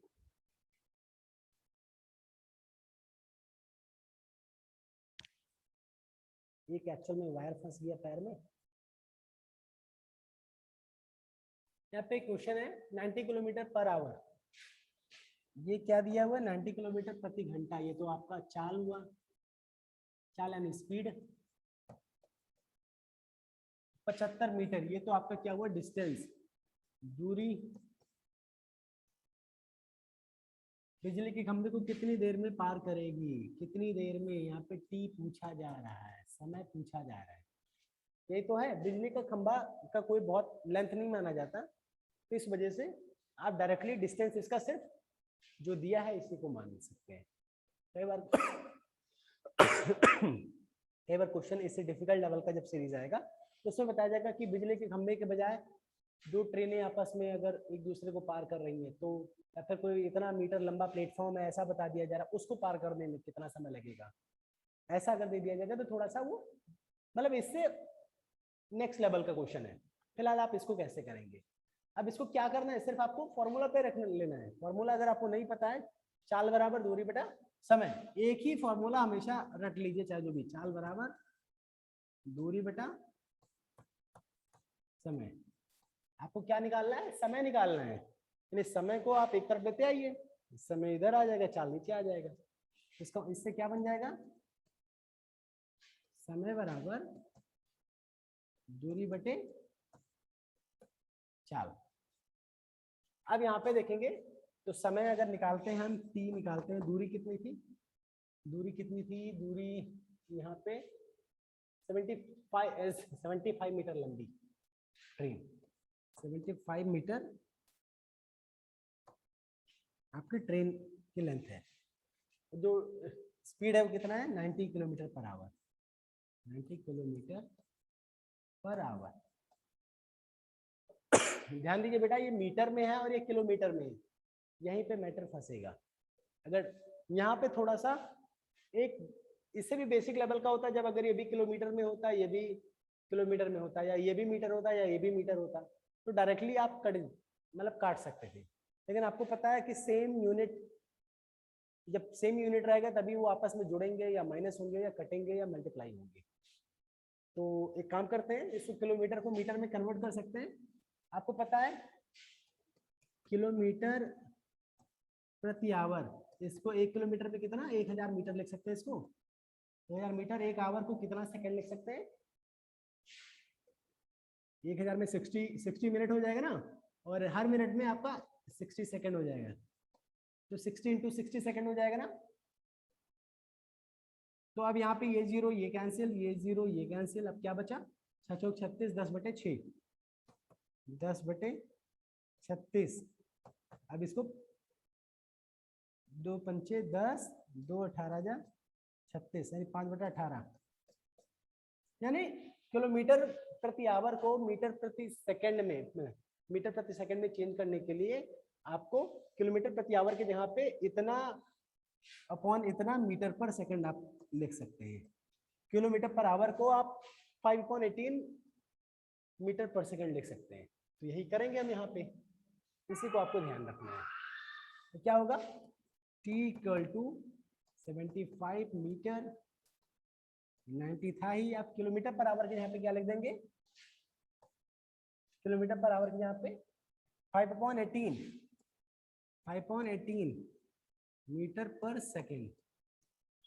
अब यहाँ पे देखेंगे तो क्या हो रहा है, 18 पंचे 90, 5 × 5 है, ये कितने में हो जाएगा? 5 दूनी 5 एक 5 5 25, और फिर अगर इसको भी करेंगे तो कितना हो जाएगा? 5 15, यानी कितने?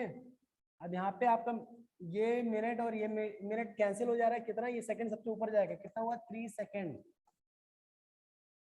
कितनी देर में पार कर लेगी? 3 सेकंड में इसका आंसर होगा।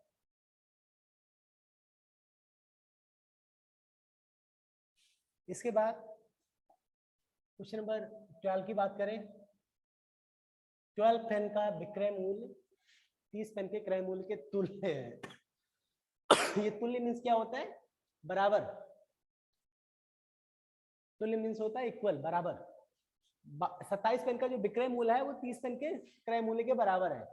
27 पेन का जो उसका सेल प्राइस है, 27 पेन का जो एसपी है, यानी 27 पेन का इतना सेल्स प्राइस में मिल जाता है जितना कि 30 पेन का कॉस्ट प्राइस, यानी उतने ही रुपए में 30 पेन इसने खरीदे थे, लेकिन 27 पेन में ही जितने रुपए में इसने 30 पेन खरीदे थे उतना रुपया ये 27 पेन बेच करके निकाल लेता है, यानी तब तो 3 पेन इसका बच ही गया इसके पास एक्स्ट्रा, यानी वही प्रॉफिट हुआ। अब प्रॉफिट और लॉस किस पे होगा? जो उसकी कॉस्ट प्राइस है उस पे होगा ना। तो कॉस्ट किस पे हुआ, वो सब सारी चीजें बातें करेंगे। फिलहाल आप ये मान के चलिए, इसको निकालने के लिए एक आसान तरीका ये भी है कि 30 पेन आपने खरीदा तो 3 पेन का फायदा हो रहा है। इस तरह आप सेल कर रहे हैं तो 3 पेन का फायदा हो रहा है, तो 3 पेन 30 का कितना है? 10%। वही आपका आंसर होगा। बहुत आसान है भाई। 27 पेन बेच करके इसकी जो लागत है वो निकल आएगी, बाकी 3 पेन बेचेंगे उससे हमारा फायदा होगा। कितना फायदा होगा? 3 पेन की कॉस्ट। 3 पेन की कॉस्ट क्या होगी? 30 अपॉन, अब जो भी कॉस्ट हो 30, 3 पेन का 30 पेन के हिसाब से 30 पेन का जो 3/30 होगा, परसेंटेज में क्या कितना आएगा? 3 यहाँ पे मैं लिख दे रहा हूँ, नहीं तो हो सकता है यहाँ पे मैं देख रहा हूँ कि 30 पेन खरीद के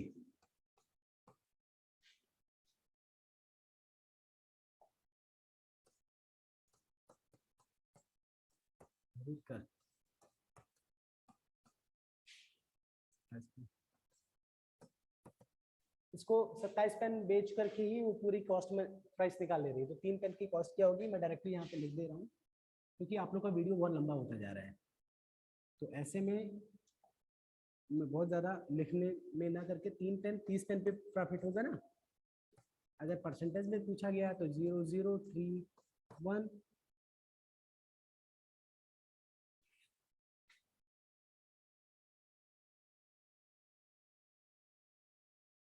यहाँ पे कितना? ये भी कट गया, ये भी कट गया, कितना आंसर है? 10%। 10% इज योर आंसर। दूसरा संख्या है, संख्या 3,29,075 में 7 के स्थानीय मान एवं जातीय मान में अंतर क्या है? अब स्थानीय मान जातीय मान अगर आपको नहीं पता है तो फिर आप इसका आंसर नहीं निकाल पाएंगे। जातीय मान को कई बार अंकीय मान भी लिखा जाता है।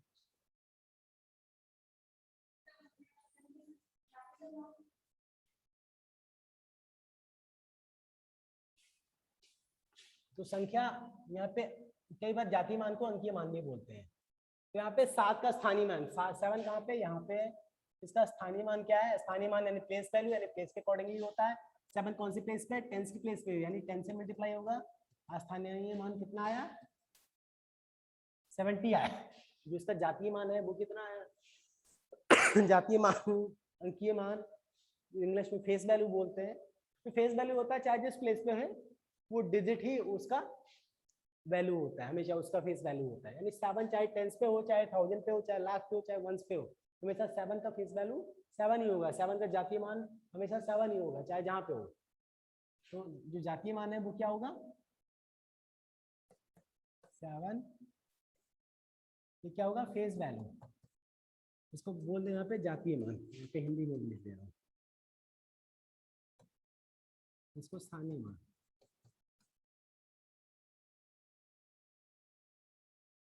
अब दोनों का डिफरेंस 70 और 7 का डिफरेंस क्या होगा? आप निकालेंगे 63 आएगा आंसर। अब इससे आसान क्या हो सकता है? 63 आपका आंसर है।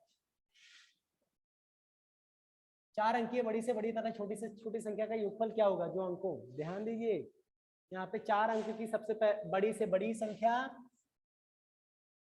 बड़ी से बड़ी संख्या और छोटी से छोटी संख्या बनाना है। किससे? 5, 7, 2 और 8 का प्रयोग करके। फिर दोनों का योगफल निकालना है। तो पूछा जा रहा है जो आप पहले बड़ी संख्या बनाए, छोटी संख्या बनाए, इसका यूज करते हुए फिर उसका दोनों का योगफल कितना होगा। तो सबसे बड़ी से बड़ी संख्या क्या होगी?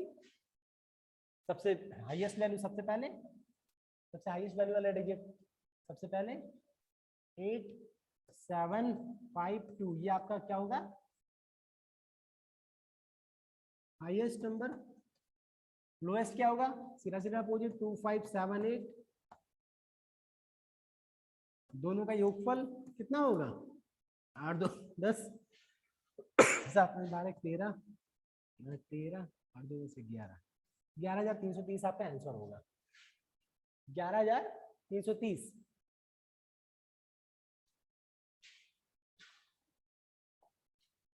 क्वेश्चन नंबर 15 देखते हैं। किसी संख्या के 10% एवं 5% का जो अंतर है वो कितना है? 20 है। मैं आपसे पूछूं 10 और 5 के बीच का अंतर, तो आप क्या बोलेंगे? 10 और 5 के बीच का अंतर कितना है? आप बोलेंगे तुरंत ही 5। अब मैं पूछूं 10% और 5% के बीच का अंतर। 10%, इसको लिखने की मैं वहीं पे चेंज कर दे रहा हूँ कि 10% में बना, 10% और 5% के बीच का अंतर कितना होगा? 5%। अब यहाँ पे बताया जा रहा है 10% और 5% के अंतर का जो होगा वो क्या होगा? 5% अंतर होगा ना। लेकिन वो 5% करके यहाँ पे बताया 20 है, यानी जो 5% है वो कितना है? 20 है। यानी जो संख्या है, संख्या कितनी है ये नहीं पता है, संख्या ही पूछ रहे हैं यहाँ पे। वो कोई संख्या है, मान लीजिए x, मान लीजिए 100 है, आसान है आप सबके लिए। अगर 100 है तो 100 का 10% कितना? 10% 10, 5% कितना होगा? 5, तो कितना आएगा? 5, ये तो आएगा। 10% और 5% का जो अंतर है वो 5% होगा, और 5% 100 का क्या होगा? 100 का 10% माइनस 100 का 5% माइनस 10% माइनस 5% इक्वल टू 5%। तो 100 का 5% कितना आएगा? 5 ही आएगा। 100 का 10% 10, 5% 5, 5% 5, ये आ रहा है यहाँ पे। तो ठीक इसी तरीके से आपको ये क्वेश्चन भी करना है। सॉरी, मेरी तबीयत खराब है, इस वजह से आपके वीडियोस भी रेगुलर नहीं बन पा रहे थे, थोड़ा डिले भी हुआ इसीलिए वीडियोस बनाने में। आप लोग को एग्जामिनेशन सर पे है तो क्या किया जा सकता है, कब तक वेट करें? 10% और 5% का जो अंतर है 5%, और 5% वो कितना है? 20। 5% है वो क्या है? 20। कहने का मतलब जो अभी मैंने 100 बोला था उसका 10% 10 था, 5% 5 था, और जो अंतर आया था 5% कितना आया था? 5 ही आया था। लेकिन संख्या क्या थी? संख्या तो 100 थी ना। ठीक उसी तरीके से कोई संख्या है या 100 नहीं है, कि कोई और संख्या है ये नहीं पता है, कोई संख्या हमें बतानी है। संख्या नहीं पता है, संख्या मान लीजिए x है, या नहीं पता है मान लीजिए जो भी है संख्या, तो उस संख्या का जो 10% और 5% का अंतर है वो कितना? 5% होगा। 5% कितना दिया है? 5% बराबर है 20 के। तो जो संख्या है वो 100% ही तो होगा भाई। संख्या जो अभी आपने 100 माना था तो इसका 10% इतना, 5% इतना, इक्वल टू जो भी आया था। लेकिन अगर मैं पूछूं ये 5% जो है किसी संख्या का 5 है, तो ये संख्या कौन सी संख्या का 5% है? 5 है, तो आप बोलोगे 100 का। तो ठीक उसी तरीके से कौन सी संख्या का 5% 20 है? कौन सी संख्या का? तो संख्या का 100% निकाल लो, ये 5% बराबर 20 है। फिर वही बात, 5% इक्वल टू 20, तो 1% इक्वल टू कितना? 20 को 5 से भाग दे दीजिए, कितना आ जाएगा? 4%, नहीं 4% नहीं, 4 ओनली। अब 1% 4 आया, तो फिर यहाँ पे 1% 4 आया, तो 100% कितना होगा? 1% को 100 से मल्टीप्लाई कर दो, इक्वल 4 को भी 100 से मल्टीप्लाई कर दो भाई। जो 100% है, यानी x जो है वो कितना है 400 इज योर आंसर। किसी संख्या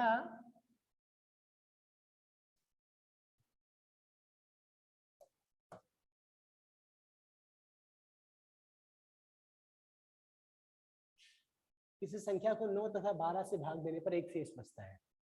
फिर से, ऐसा कौन सी संख्या है, किसी संख्या को 9 तथा 12 से भाग देने पर एक बचता है, यानी 9 से भाग दो तो भी एक बचता है, 12 से भाग दो तो भी एक बचता है, यानी 9 12 का सेम मल्टीपल है। मतलब 9 12 दोनों, मतलब कोई ऐसी संख्या है जो 9 और 12 का कॉमन मल्टीपल है, वो कौन सी संख्या है, उसी में एक ऐड कर देंगे, वही आपका आंसर होगा। 9 और 12 का एलसीएम क्या होगा, 12 3 36, 9 चौक 36, 12 दूनी 24 तो होगा नहीं, 12 3 36 होगा। फिलहाल आप लोग ऐसे निकालते हैं, ऐसे भी निकाल सकते हैं, 3 3 जा 9, 3 4 जा 12, 3 1 जा 3, एक 4 बचा है, इसको 2 2 से काटे या सीधा एक 4 से काट ले। 3 53 9 चौक 36, यानी 36 आ गया ना।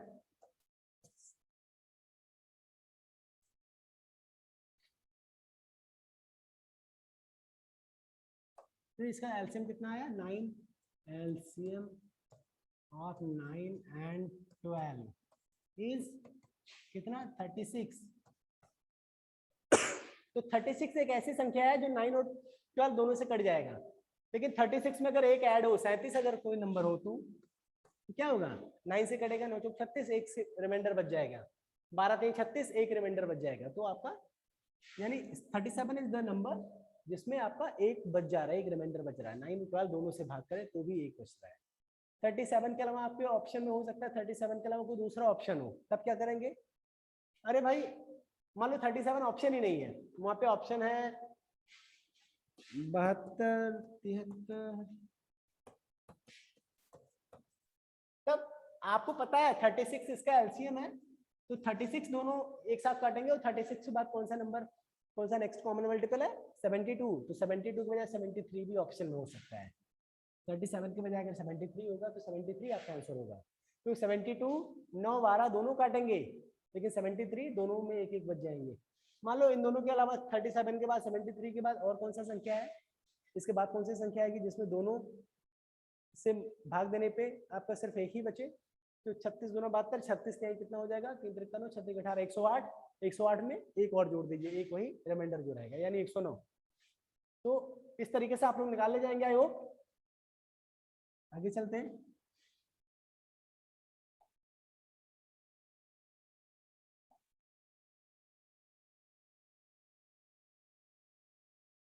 क्वेश्चन नंबर 17, बेटा ये बहुत अच्छा क्वेश्चन है, इस तरह का क्वेश्चन जरूर आएगा एग्जाम में, और लगभग बच्चे गलती करते हैं, ये बच्चे लगभग गलती करते हैं, अच्छे अच्छे बच्चे गलती कर देते हैं, आएगा जरूर ऐसा क्वेश्चन।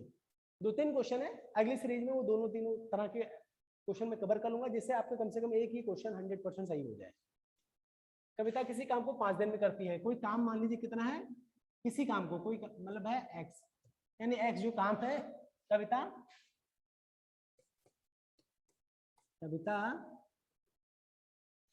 एक्स काम को 5 दिन में करती है।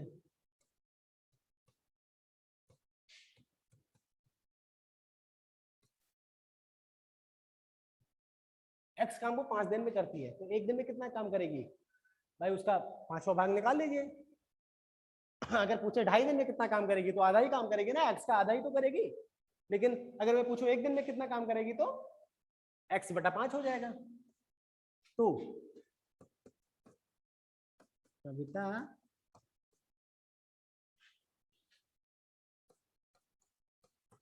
एक दिन में कुल कितना काम करेगी,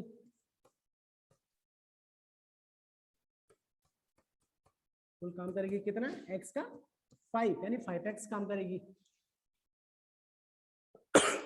ये तो रहा कविता की बात। अब उसके बाद क्या है, जबकि सरिता और कविता उसी काम को 3 दिन में पूरा करती है, यानी सरिता और कविता, अब सरिता और कविता काम उसी काम को, यानी x ही काम है, यानी सरिता और कविता x काम को कितने दिन में करती है, 3 दिन में पूरा कर दिए।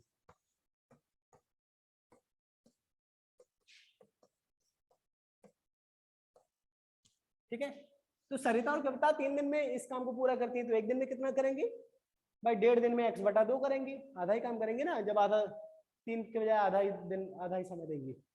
लेकिन अगर हम बोले 1 दिन में ये दोनों मिलकर कितना काम करेंगी, तो सरिता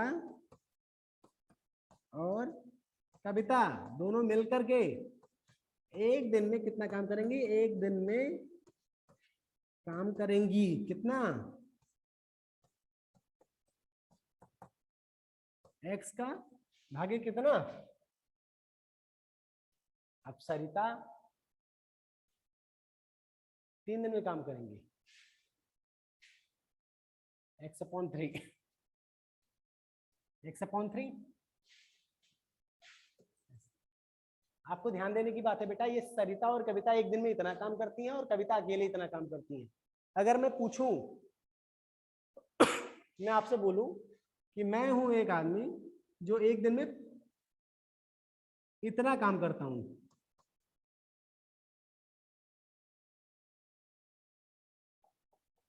मैं 1 दिन में इतना काम करता हूं, क्या 5 बीघा खेत रुपाई करता हूँ, धान इस समय रुपाई का काम हो रहा है ना, 1 दिन में 5 बीघा नहीं हो पाएगा।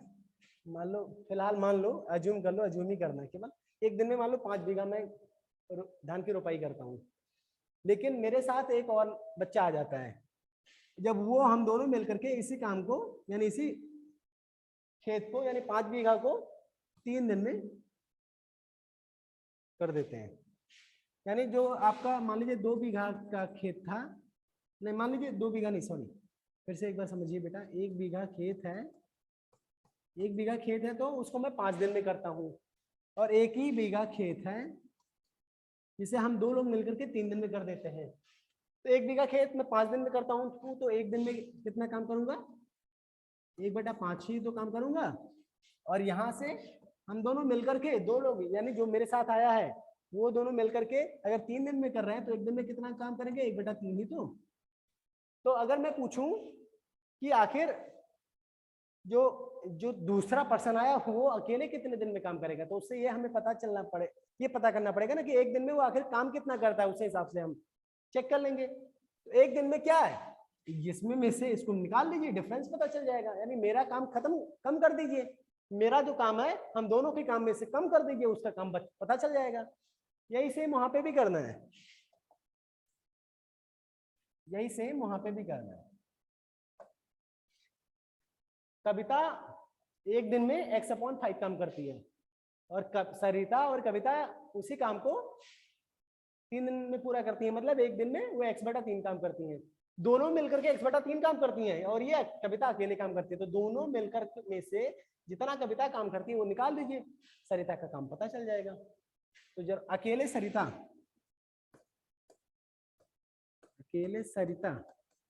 1 दिन में कितना काम करेगी? 1 दिन में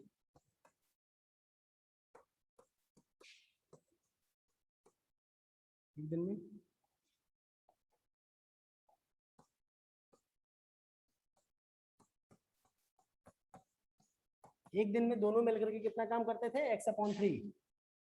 1 दिन में मैं कितना काम करता था? x/5। मतलब कविता कितना काम करती थी? x/5। x/3 में से x/5 माइनस कर दीजिए, कितना आएगा? इसका एलसीएम आएगा 15, 5x 3x equal to 2x/15। ये क्या रहेगा? 2x/15। यानी 1 दिन में ये 2x/15 काम करेगी सरिता। अब यहाँ पे क्वेश्चन पूछा गया है उसी काम को, यानी जो काम था, काम क्या था? x, पूरा काम तो x है, तो x, तो सरिता उस काम को कितने दिन में काम करेगी? यानी x को 1 दिन में ये सरिता काम करेगी अकेले। तो जो x काम है वो सरिता टोटल कितने दिन में खत्म कर देगी? तो 1 दिन में कितना काम करती है? कितना? 2x/15।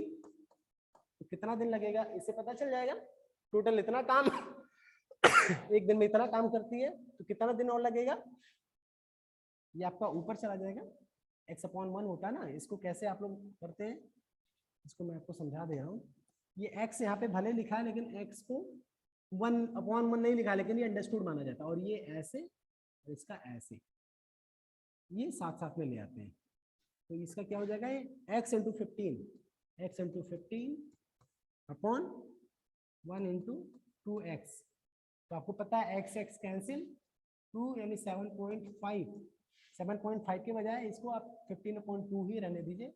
अब आपका आंसर अगर डेसिमल में है तो डेसिमल में आपको आंसर देना है, अगर आपका फ्रैक्शन में है तो 15/2 आंसर आएगा। इसको आप सिंप्लीफाई भी कर सकते हैं।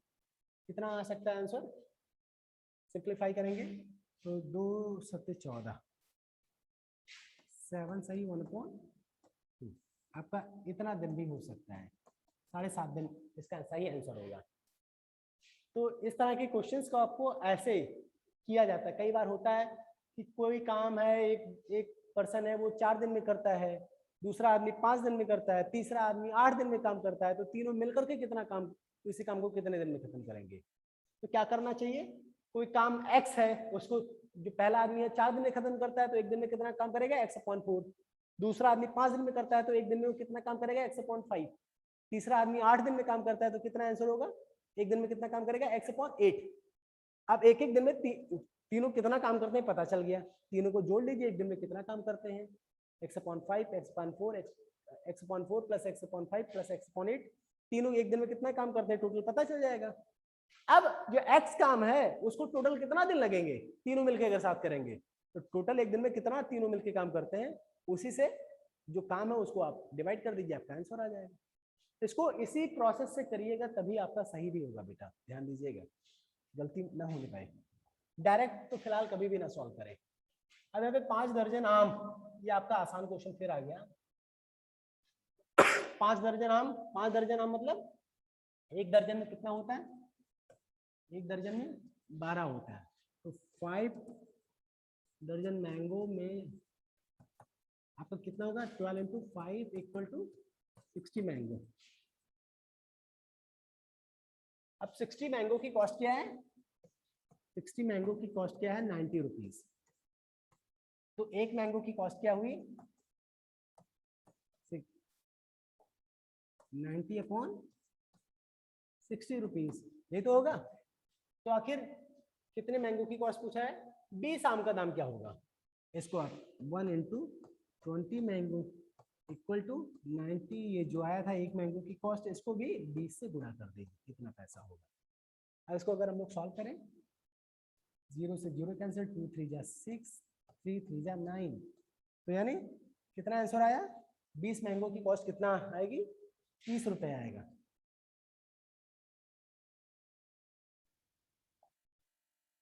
The 19th question of this series is Mohan and Sohan की औसत आयु 25 वर्ष है। बेटा एवरेज से भी क्वेश्चन आ सकता है, आता है। मोहन और सोहन की औसत आयु 25 वर्ष है। बेटा औसत आयु, ये औसत जहाँ पे आया तो आपको पता होना चाहिए, जिसके बीच का औसत निकाला जाता है नंबर ऑफ पर्सन, तो सभी की आयु को जोड़ लीजिए और कितने पर्सन है उसे भाग दे दीजिए, वही तभी एवरेज आ जाता है। तो इसमें कितने पर्सन है, मोहन और सोहन नहीं, केवल यानी दो लोगों की आयु को जोड़ा गया है, फिर 2 से भाग दिया गया है, फिर औसत आयु कितना निकल के आया, 25 वर्ष। मोहन को m मान ले रहे हैं, सोहन को सोहन s मान ले रहे हैं, m की आयु s की आयु अपॉन 2 इक्वल टू कितना दिया है, 25 वर्ष। ओके, मोहन की आयु सोहन की आयु की 4 गुना है। अब यहाँ पे बताया जा रहा है, यहाँ पे इस क्वेश्चन से क्या, इससे क्या क्या पता चल रहा है, जो m की आयु है, m की आयु है जो, वो सोहन की आयु से 4 गुना है। सोहन की आयु मान लीजिए x है। अब यहाँ पे बेटा आपको दोनों की आयु मानना पड़ेगा। मान लो m की आयु जो है x और y की आयु y मतलब सोहन। आप इसको ना भी माने तो भी कोई दिक्कत नहीं है।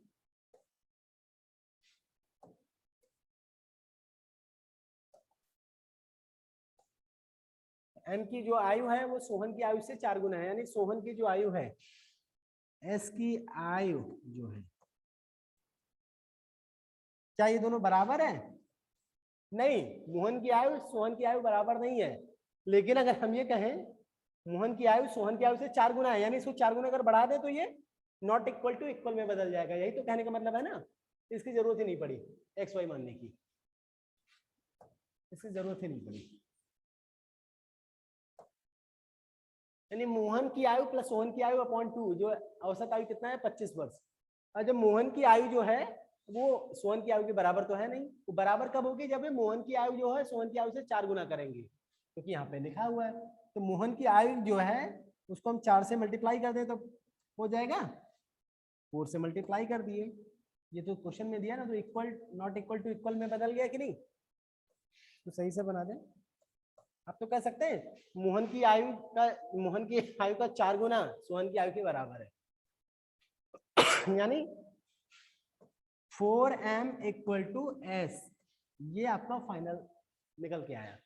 अब आपको पता है 4m की जगह पे s आप लिख सकते हैं, या s की जगह पे 4m लिख सकते हैं। तो जो आपका यहाँ पे है एक ही वैल्यू आ जाए तो किसी न किसी का आपको एज पता चल जाएगा। तो s की जगह पे आप क्या लिख सकते हैं 4m,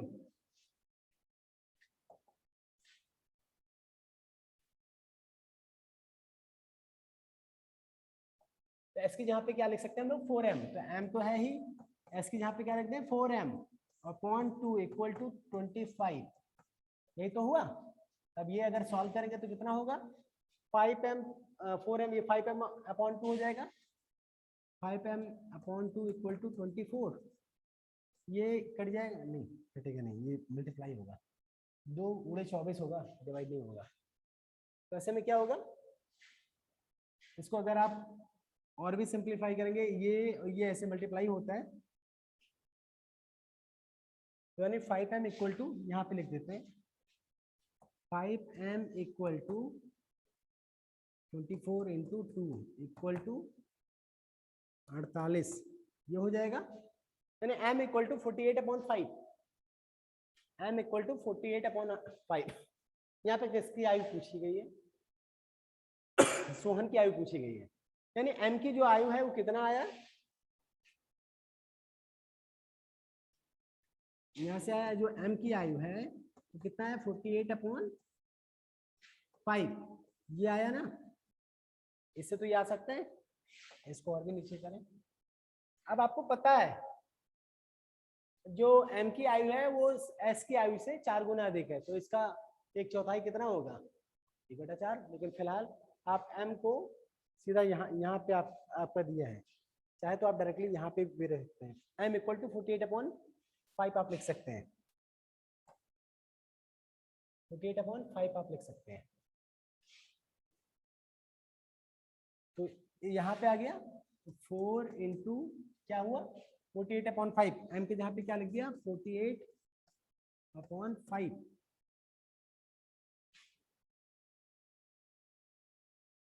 नहीं यहाँ पे गलत हो जाएगा, m की आयु ठीक है, चलो m की आयु कितना 48 अपॉन 5 इक्वल टू s की आयु, ये तो होगा। जरा सॉल्व करते हैं इसको, तो अगर सॉल्व करेंगे आपका 4 8 32, 80 अलावा 3 4 16 3 19 भागे 5, इसको जब आप भाग करेंगे तो कहीं पे बेटा कुछ गलत हो रहा है, लेट मी चेक। ये आपका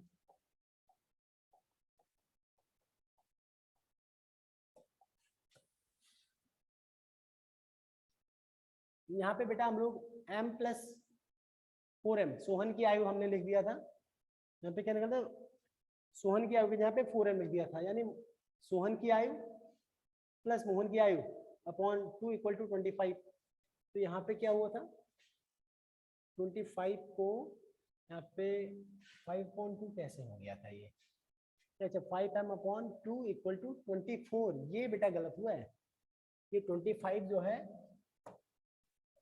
ये 25 जो है यहाँ पे 24 लिख दिया गया, इसीलिए ये आंसर गलत हो रहा था, एक्चुअल में डेसिमल में जा रहा था, ऐसे कैसे पॉसिबल है।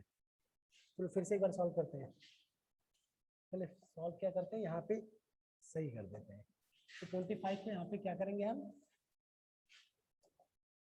5m अपॉन 2 इक्वल टू 25, तो m इक्वल टू कितना आएगा m इक्वल टू आएगा 25 दूना 25 गुणे 2/5, टोटल 50 आ जाएगा। यानी यहाँ पे 24 था, इसको भी अगर आप करेंगे एक तरीके से 25.2 तो क्या हो जाएगा, ये भी 48 है, 48 ये भी खत्म होगा, ये भी खत्म होगा, यानी 25 दूना 50/5, टोटल m इक्वल टू कितना आ जाएगा आंसर,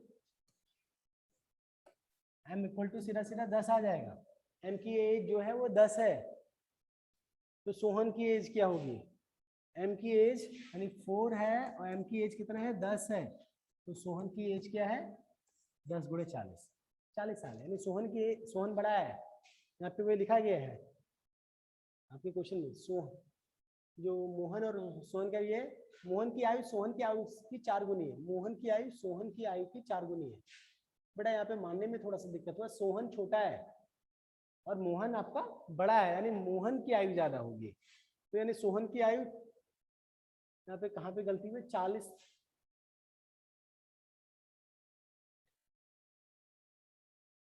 अभी हम लोगों ने यहाँ पे जो रखा था 5m इसमें निकाला था जो, तो m इक्वल टू 10 निकाला,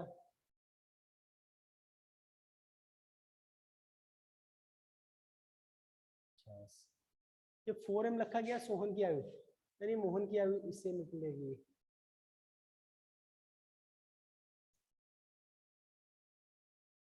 चलिए एक बार जब कहीं गलती होती है तो हर जगह डिस्टर्बेंस हो जाना पड़ता है, इसको मैं दोबारा सॉल्व करता हूँ। मोहन आयु की सोहन की आयु 25 वर्ष है, यानी m plus S upon 2 equal to 25 ये दिया हुआ है। अब मोहन की आयु जो है सोहन की आयु के 4 गुना, यानी मोहन जो बड़ा है, यानी ध्यान दीजिए m अगर 40 है, यहीं पे बेटा गलती हुई थी, मोहन जो ये नॉट इक्वल टू है, एक्चुअल में यहाँ पे बोला गया मोहन की आयु जो है सोहन आयु की 4 गुना है, यानी ये 4 गुना ज्यादा है ही, ज्यादा इसको करना है, तभी तो ज्यादा कौन है मोहन, तो ज्यादा हमें इसको करना था, हमने पिछले क्वेश्चन में इसको ज्यादा कर दिया था, ये गलत हुआ था। मोहन की आयु जो है सोहन की आयु की 4 गुनी है, यानी अगर ये 10 है तो ये कितना 40 है, तो बढ़ाना इसको है, यानी इस ये आपको इक्वल करने के लिए क्या करेंगे, इक्वल करने के लिए आप इसको 5 इंटू 4 इक्वल टू m, ये 5 नहीं s है, सॉरी, जो सोहन की आयु है इसको आप 4 गुना कर दीजिए, फिर इक्वल हो जाएगा m, हो जाएगा, ये प्रश्नानुसार है, यानी m इक्वल टू क्या लिख सकते हैं s4, m equal to s4 लिख सकते हैं। अब इस पे आप रख लीजिए m equal to s4, m plus S upon 2 equal to 25, यानी m plus S equal to 50, m की जगह पे s4 लिख सकते हैं, यानी 4s plus S equal to 50, यानी s की जो है 5, s इक्वल टू 50, यानी जो s की आएगा एज में कितना आएगा 5 आएगा,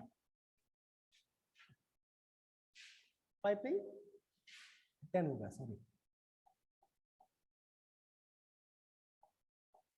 ये 5s, इसको सही से लिखा नहीं गया, मैं इसको सही से लिख दे रहा हूँ, ये 50 है, 5s इक्वल टू 50, तो s इक्वल टू 50 अपॉन 5, कितना आंसर आ जाएगा, s की एज 10, तो 10 की एज अगर s की एज 10 है तो फिर m की एज क्या होगी 40, यहाँ पे एज किसकी पूछी गई सोहन की आयु, तो वहाँ पे सोहन की आयु क्या होगी 10।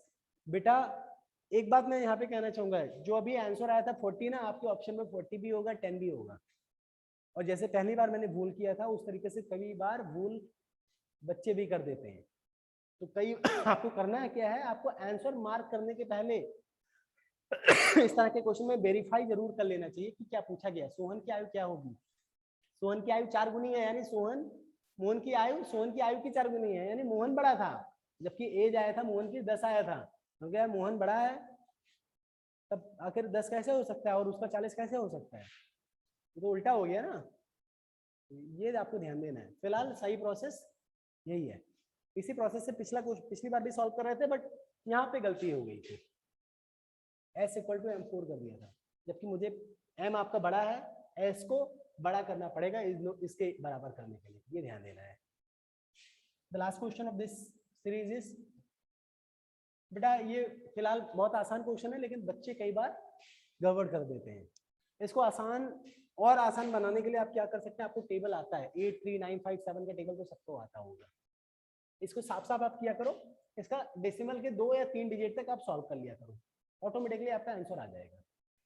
इसको सॉल्व करें 5/8, 5 में तो टेबल जाएगा नहीं, तो क्या होगा 0 आप करके डेसिमल लगा देंगे तो 5 0 हो जाएगा। तो 8 6 48 48 और फिर 2 बचेगा। 50 में 48 करेगा तो 2 बचेगा। 2 में अब डेसिमल लगाइए तो 0 आप चाहे जितना हर बार एक एक 0 बढ़ा सकते हैं। एक 0 और बढ़ाएगा तो 20 हो जाएगा। तो 20 में क्या होगा 8 4 जा 8 2 जा 16। अब 20 में से 16 माइनस होगा तो क्या होगा आपका 4 बचेगा। 4 एक 0 और बढ़ा लीजिए तो 60 मतलब 40 हो जाएगा। तो 8 5 जा 40, यानी जो ये है इसका डेसिमल पार्ट ये होगा। इतना क्लियर है। अब इसकी बारी आती है 2.3 का। ये भी 2 में नहीं टेबल जाएगा, 0 लगा के डेसिमल लगाइए। अब 20 मानिए 3 6 जा 18। अब फिर 2 बचा, यानी 2 2 बार बार बच रहा है, यानी 6 6 ही आएगा ये। अब इसका 9 का 7 में जाएगा नहीं, 0 डेसिमल 70 हो गया। 9 7 63 9 72 है 9 7 63, यानी 7 7 ही 12 बार आएगा। तो 70 में से 70 में से 63 माइनस करेंगे 7 ही आएगा ना, तो बार बार 70 70 रहेगा, तो यानी बार बार ये ऐसे ही आएगा। 3.5 को क्या करेंगे 0 ये भी जाएगा। 3 में तो 5 से टेबल पढ़ा नहीं जा सकता, तो 30 बनाइए डेसिमल करके। डेसिमल लगाए तो 3 0 30 हो जाएगा। और 5 6 30 सीधा सीधा कट गया, यानी इधर आपका 0 ही रहेगा। जब कट गया तो 5 0 0 5 0 0, यानी यही जा रहा है। द लास्ट वन 4 7 का। अब 4 डेसिमल लगाएंगे तो 40 हो जाएगा। तो 7 चौक 28 7 5 35 7 6 42, यानी 7 5 35, यानी 5 बचा। 40 में से 35 कम होगा 5 बचेगा। तो फिर 5 0 हो जाएगा। तो फिर कितना होगा 7 6 42 7 7 49, यानी 50 में से 49 जाएगा, बचेगा 1 एक, फिर 0 हो जाएगा। फिलहाल इतना काफी है, क्योंकि इसी में ही अब आपका आंसर दिखने लगा है। आप चाहे 1 0 हो जाएगा तो 7 7 एक और बढ़ जाएगा। क्या होगा आप देखिए 6.625 0.666 0.60 0.77 0.57, कौन सा नंबर सबसे ज्यादा है? ऑब्वियस सी बात है 0.777 इज द हाईएस्ट नंबर। लेकिन आपको किसमें लिखना है आरोही क्रम में लिखना है, यानी सबसे छोटी। यहाँ पे आरोही मतलब बढ़ते हुए क्रम में, इंक्रीजिंग ऑर्डर, असेंडिंग ऑर्डर। तो सबसे छोटी संख्या कौन सी है 571, 4/7 सबसे पहले होगा। फिर उसके बाद 5 7 के बाद 6 की बारी आती है, तो 6 0 6 6 6 2, यानी 6 0 होगा। ये कौन सा 3/5 है। अब क्या बचा 6 6 और 6 2, 6 2 होगा। कौन सा है 5/8, फिर 6 6 होगा 2/3, और इसके बाद जो बचा अकेले 7/9। तो बेटा इस तरह का फ्रैक्शन अगर आपको कभी भी इंक्रीजिंग या डिक्रीजिंग ऑर्डर में लिखने के लिए आए, तो आप सीधा सीधा डेसिमल में कन्वर्ट किया करें। किसी ट्रिक वगैरह के चक्कर में मत पड़े, नहीं तो गलत अगर हो जाएगा। तो एक एक क्वेश्चन इंपॉर्टेंट है, एक एक क्वेश्चन इंपॉर्टेंट है। डायरेक्टली आपको टेबल पढ़ने में दिक्कत नहीं आएगी। आप प्रैक्टिस करिए। आप 2 4 बार 1 2 दिन अगर बचे हैं अपने एग्जामिनेशन में, तो आप अच्छे से प्रैक्टिस कर लीजिए। आपको डिवीजन आता हो तो आप कर ले जाएंगे। फिलहाल ये 20 जो बेसिक क्वेश्चंस थे इतने ही हैं। आने वाले समय में 1 आध 2 दिन में मैं एक और सीरीज अपलोड करूंगा। नंबर ऑफ क्वेश्चंस उसमें भी 20 से 25 होंगे, लेकिन थोड़ा सा इसी से मिलता जुलता हर टॉपिक से जो मेन क्वेश्चंस है, जो हर एग्जामिनेशन में जरूर पूछ लिया जाता है, यानी 20 ये 20 और अगर आ जाएंगे, 20 या 25 आ जाएंगे, तो उसमें से मोर देन 10 क्वेश्चंस आपके एग्जामिनेशन में पक्का फंसने वाला है, पक्का आएगा। कारण ये है क्योंकि नवोदय में उससे ज्यादा कोई कोर्स ही नहीं है, सिलेबस ही नहीं है, तो पूछेगा कहां से। हर एग्जाम में, चाहे पिछले साल का एग्जाम हो या उसके पहले का एग्जाम हो या उसके पहले का एग्जाम हो, सेम टॉपिक घूम घुमा के, वही साधारण ब्याज, मतलब वही फॉर्मूला, उसी पे घूम घुमा के पूछना है। बस आपका जो ब्याज है, इंटरेस्ट है, कई बार वार्षिक, अर्धवार्षिक, तिमाही या फिर हर महीने का कर दिया जाता है, इससे ज्यादा कुछ नहीं करेगा। तो वो मैं अगले सीरीज में उस तरह के क्वेश्चन लेके आऊंगा।